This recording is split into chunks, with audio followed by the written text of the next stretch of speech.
Bueno, continuando con la exposición, Su nombre, por favor. Rosemary Isabel Bocanegra Briones.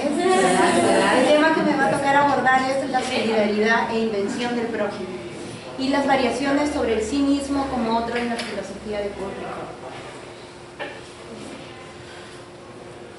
La invención tiene un lugar muy importante para el desarrollo que hace Paul Ricoeur respecto de la solidaridad, y es por eso que se hace la siguiente interrogante: ¿a qué título toma lugar la invención en un trabajo sobre las relaciones mutuas entre el sí mismo y el otro? En primer lugar, como una precisión metódica, y lo desarrolla desde el punto de vista de la fenomenología, y en segundo lugar, como una referencia privilegiada para comprenderse a sí mismo. La fenomenología apuesta por la indagación de lo posible, ¿no? Y se deja instruir por las variaciones imaginativas en cuanto ellas me permiten dar un acceso nuevo a los fenómenos.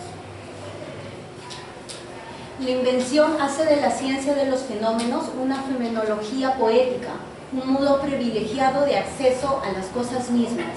No me va a permitir develar los sentidos posibles y enriquecer múltiples formas de poder aparecer. Es por eso que la invención es entendida como el modo del ser propio, de poder entender al humano actuante y sufriente. Asimismo, es una fuente de invención. ¿Por qué? Porque me va a permitir inventarme a sí misma, ¿no? Es cada vez el hombre, dicen que es una fuente de invención porque todos los días te permites reestructurarte. Pero ahora la visión que se va a dar es de inventarte, pero no solamente narrarte en la trama que tú estás viviendo, sino ver una posición más allá y ponerte en la posición del otro, ¿no? Inventarte, reestructurarte, pero hacia una mirada del otro. El hombre, como sabemos, es por naturaleza pura invención. Pero la otra visión también que se da es que el hombre tiene una capacidad de iniciativa, porque no es solamente inventarte y conocer la trama que tú vives, el mundo que tú vives, sino también tener la capacidad de cambiar el curso de lo que tú estás viviendo, ¿no? Cambiar el curso de lo social pensando en los demás.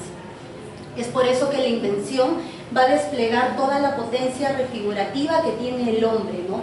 Capaz de inventar nuevas formas posibles de ver el mundo y también la capacidad de cambiar ese sentido de las relaciones, cambiar tu entorno social bajo la mirada del otro. Paul Ricoeur intenta explicar su teoría basado y pone un ejemplo sobre las parábolas. ¿Y por qué habla de las parábolas?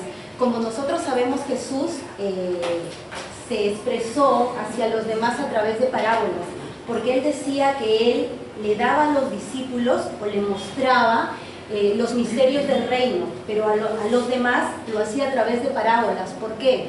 Para que ellos, la frase textual es: para que ellos viendo no vean y oyendo no entiendan.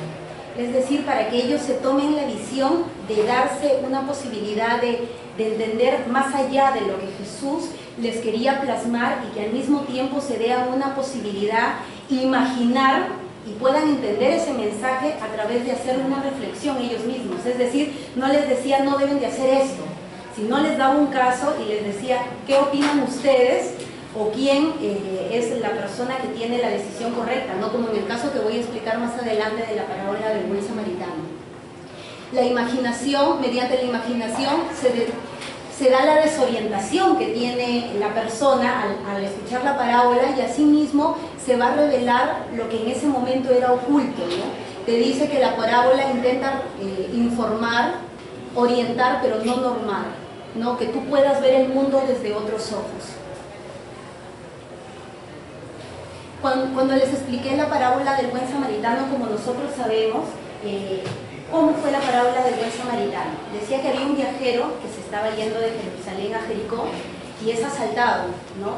En el camino pasa un sacerdote, pasa un levita y lo rodean y siguen su camino. Pero sin embargo pasa un buen samaritano que se compadece y es solidario con su prójimo y le da ayuda, limpia sus heridas, le da posada, ¿no? Lo lleva a una posada, y al señor, al dueño de la posada, le da incluso dinero y le dice que lo cuide, que lo atienda, y de necesitar más dinero del cual él le había dado, él iba a regresar a pagarle, ¿no? Entonces Jesús dice, ¿quién de esas tres personas es la persona que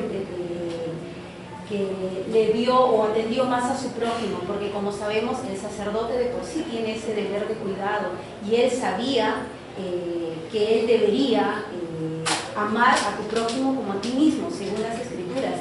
Pero a través de esto, dice Paul Ricoeur, que nosotros tenemos que ir más allá de lo que pueda decir una ley, que el sacerdote lo sabía de memoria, pero sin embargo no lo aplicaba.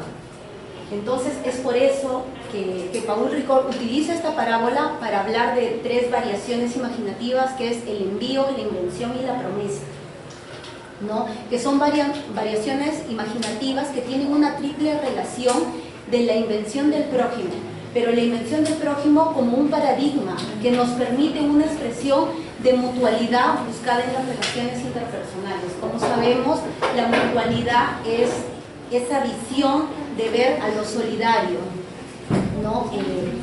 Volviendo nuevamente a la parábola del buen samaritano, aquella persona que rodea al herido es el sacerdote y el levita. Ellos, por ejemplo, ellos tenían la posibilidad, como ya lo hemos mencionado, de inventarse, no la trama que estaban viendo en ese momento, sino ir más allá y darle una visión más allá pensando en el prójimo.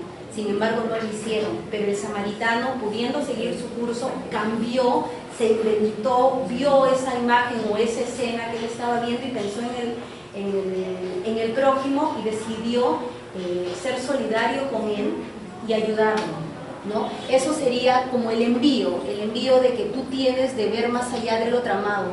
La invención es imaginarse, proyectarse, variarse o pensar en el resto, y la promesa que le hace al señor de la posada de decirle que le dejaba dinero, pero de necesitar más, él iba a venir a pagarle. Y al mismo tiempo, cuando Jesús dice ¿quién es tu prójimo?, le preguntan los demás, ellos dicen, no, el samaritano, la persona que tuvo compasión, y le da la promesa que es ve y tú haz lo mismo, ¿no? Es decir, como el hombre tiene la posibilidad de ver más allá, lo que quería era que el hombre en un momento se siente en esa posición y pueda ver de que hay otra posibilidad y no lo que veía, porque de repente él era una persona que no tenía que regresar luego a pagarle al dueño de la posada por el dinero de una persona que ni siquiera conocía, ¿no? Sino el pensar más en el prójimo, ¿no? Que eso es lo que es la solidaridad. Lo esencial desde el punto de vista de la fenomenología es que no tomo posición de la certidumbre inmediata de mi poder, sino a través de las variaciones imaginativas que mediatizan esta certidumbre. Es por eso que con la parábola del buen samaritano se da, la narración de las parábolas te permiten abrir el tiempo más allá de la vivencia que tú estás viviendo en este momento, sino que te abre un tiempo futuro mediante un mandamiento, que en este caso fue volverse prójimo del otro. Este mandamiento para Paul Ricoeur es una promesa, ¿no? Su palabra obra la implicancia entre el sí mismo y el otro.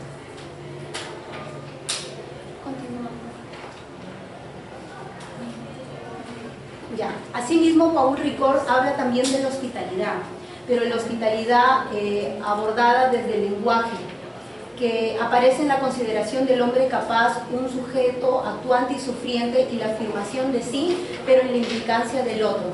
Esta hospitalidad él la desarrolla a través de la traducción, que es el esfuerzo singular por acoger al otro, ¿no? Y asimismo a través de una lengua materna y extranjera, que es un espacio poético a partir del cual la palabra se renueva siempre.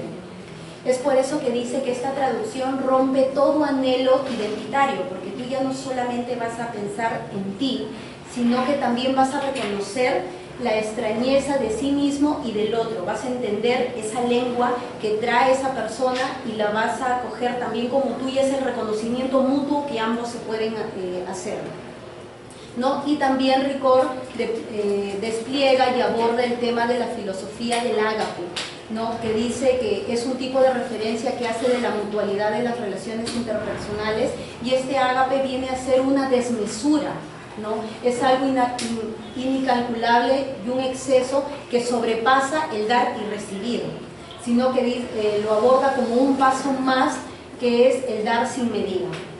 Es por eso que la mutualidad restablece la proximidad entre los individuos. Y otro autor que me toca abordar es a Immanuel Levinas y la solidaridad en cuestión. Levinas ha dejado una herencia que es el replanteamiento del problema de la subjetividad y la reorientación que se da a esta subjetividad. El autor aborda el tema de la subjetividad acogiendo al otro. También desarrolla el tema de la hospitalidad como lo hace Paul Ricoeur, pero lo aborda más desde el punto de vista de la fenomenología, ¿no? de una totalidad, de un ideal, dice, ¿no? Sobre el deseo de la totalidad que ha dominado a la historia de la filosofía.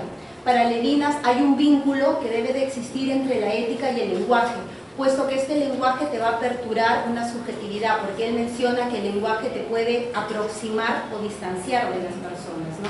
Por ejemplo, aproximar es cuando tú haces de ese próximo, de ese tercero, haces tu prójimo, ¿no? Y te vas a inventar desde la otra perspectiva de la persona, ¿no? De tu prójimo.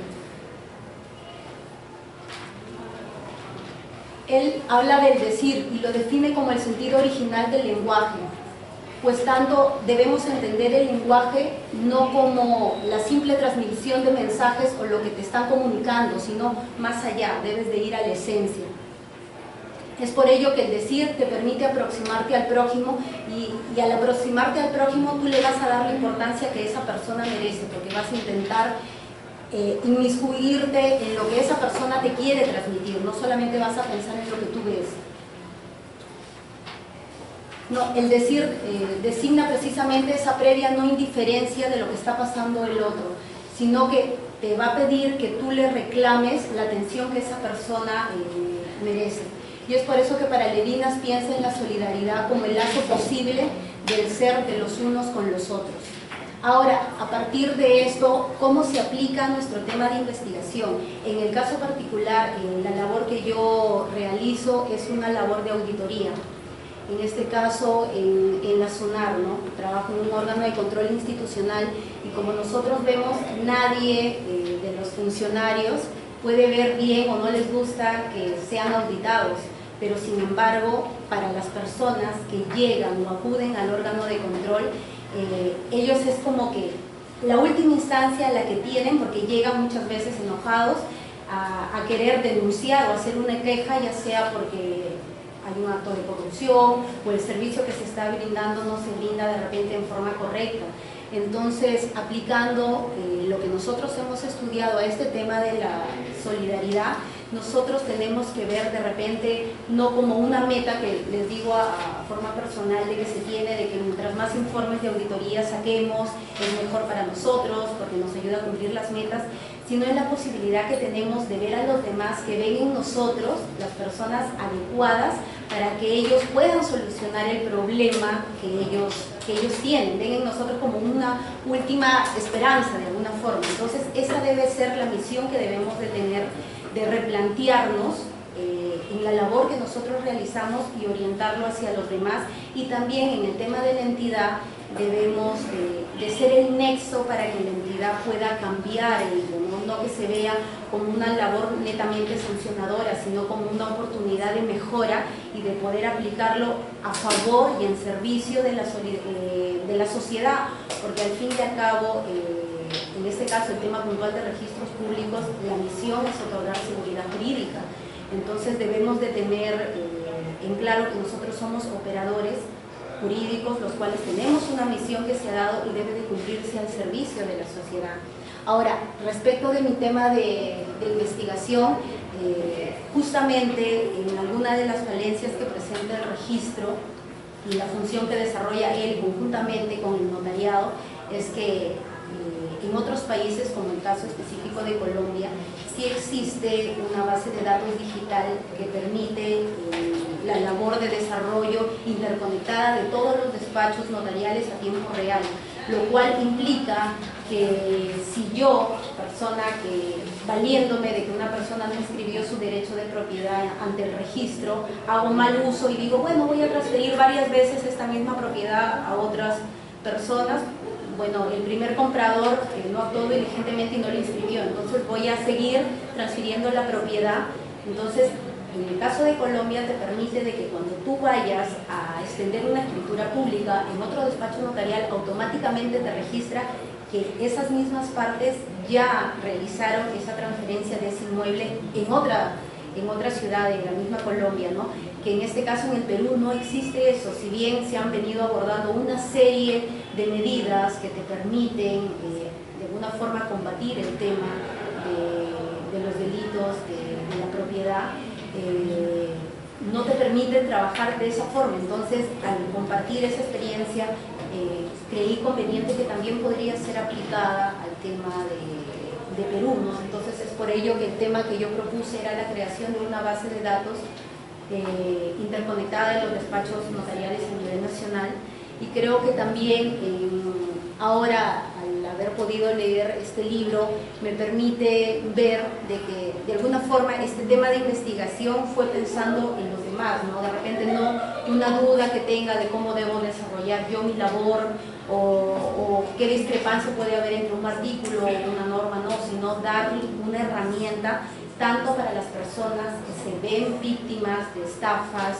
de delitos, no sé, de bandas organizadas, de traficantes de terrenos, etcétera, para que se piense en ellos, ¿no? Ya que la labor, o bueno, la finalidad de alguna forma de hacer una investigación es proponer algo que pueda ser aplicado a la sociedad. Y también para los operadores jurídicos, como en el caso de los notarios, darles una herramienta que les permita a ellos realizar mejor su labor, porque la función que tienen los notarios es dotar de seguridad jurídica y de registros públicos de garantizar la seguridad jurídica. Pero ¿qué hacemos si nosotros somos operadores jurídicos, pero sin embargo, a vista y paciencia por el tipo de sistema que tenemos, no es obligatorio que necesariamente todos los actos se inscriban porque nuestro derecho es consensual, ¿no? Entonces, espero que haya sido de total entendimiento y de que hayan podido comprender otra visión desde ver la solidaridad desde el punto de filosofía de diferentes autores.